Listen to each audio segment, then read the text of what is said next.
कर्तव्यात अक्षम्य हलगर्जीपणा केल्याच्या आरोपावरून लोणी काळभोर येथील ग्राम महसूल अधिकारी बाळासाहेब श्रीपती वनवे यांना जिल्हाधिकाऱ्यांनी निलंबित केले आहे। महाराष्ट्र नागरी सेवा शिस्त व अपील नियम 1979 अंतर्गत ही कारवाई करण्यात आली असून त्यांच्या विरोधात शिस्तभंगाची कारवाई सुरू करण्यात येणार आहे। तहसीलदार तथा तालुका कार्यकारी दंडाधिकारी कार्यालय लोणी काळभोर यांच्या अहवालाच्या आधारे जिल्हाधिकाऱ्यांनी ही कारवाई केली आहे। संबंधित अधिकारी पदावर कार्यरत असताना कर्तव्यात गंभीर हलगर्जीपणा केल्याचे आढळून आल्याने महाराष्ट्र नागरी सेवा शिस्त व अपील नियम 1979 मधील नियम 4(1)(अ) अंतर्गत अधिकार वापरून त्यांना तात्काळ प्रभावाने निलंबित करण्यात आले आहे।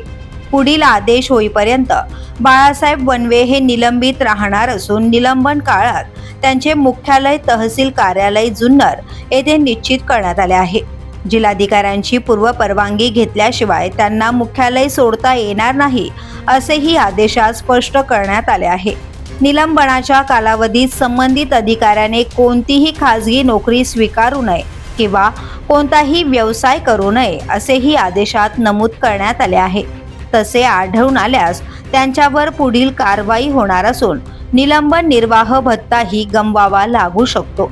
दरम्यान तहसीलदार लोणी काळभोर यांना वनवे यांच्या दप्तराची तपासणी करून महाराष्ट्र नागरी सेवा शिस्त व अपील नियम 1979 मधील नियम 8 नुसार विभागीय चौकशीचा प्रस्ताव 1 महिन्याच्या आत जिल्हाधिकारी कार्यालयाकडे सादर करण्याचे निर्देश देण्यात आले आहेत।